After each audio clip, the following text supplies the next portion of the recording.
Ay naku, nakakamiss na mag-edit, ay nakakamiss na mag-voice over. Hi, this is Boy Sapalaran ng Hinarolahin na Pasigueño. Ay naku, dalawa na 'no, dalawa ang lugar. Meron tayong ipo-promote dito. Ay naku, lakas ng loob mag-promote ni Boy Sapalaran, eh, wala naman talagang ang mga views lang ng video ay 100 to 200 views. Ay naku, sige sabagay mabait naman na may-ari kahit papaano makatulong 'no, maka 100 views tayo dino sa ating ipo-promote. Oh, napakabait kasi ng may-ari. Siyempre si Leo, sino pa si Leo, eh, di yung makulit kong aso. Ay nandito kami sa Bark and Brew dito sa Kapasigan, Pasig City, kung saan ay nako ano natin. Ito may mga ano rin sila, toasty. Ay nako, meron sila mga kape-kape diyan, no? Marami ring merienda, may mga platter. Okay, ito yung ano anong ano sa mga estudyante no, nandito sa taga Pasig no. Mga estudyante maraming gumagawa dito ng mga projects at siyempre pinapayagan naman ang kanilang specialty siyempre itong egg tart. O di ba nga, napakasarap, napakayami for only 45 pesos.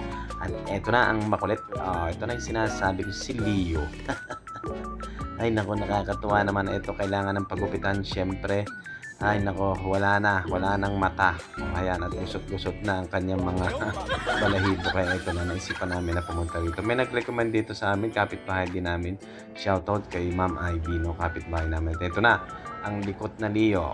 Mukhang nahihirapan si Kuya. Kuya, pasensya ka na, talagang ganyan lang yan. Ano kasi yan eh, ang tawag dito, Miracle Baby. O, ito yung lugar ha, yan sa mga spaghetti dito sa Kapasigan. No. Yan lang yan yung Kapasigan na yan. No. Yan lang, kung may nakakaalam dyan sa inyo, tapat ng sulap ko, kung ano yung sulap ko na yan. Ito, may mga pa-Christmas na. O, aring lugar na yan ako, Christmas na din eh. Pwede kayo mag-Christmasan pala din eh, at medyo may meeting, meron doon nagkaagan na rin din eh. Nag-meeting, nagtatawag dito.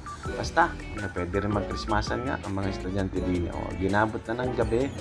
Siyempre, ay napakaganda pala talaga din sa lugar na aray, napakabait na may-ari. Ito yun si Leo, nakikita ko pa rin, oh. Oh, naku, may almost 1 hour na yata itong ginugupitan kasi malikot talaga yung aso kong yan. Si Miracle Boy, oh. Alam niyo ba si Miracle Boy na Leo ay talagang chugi na sana yan, pero nabuhay. At ito na siyempre, maganda yung place siyempre.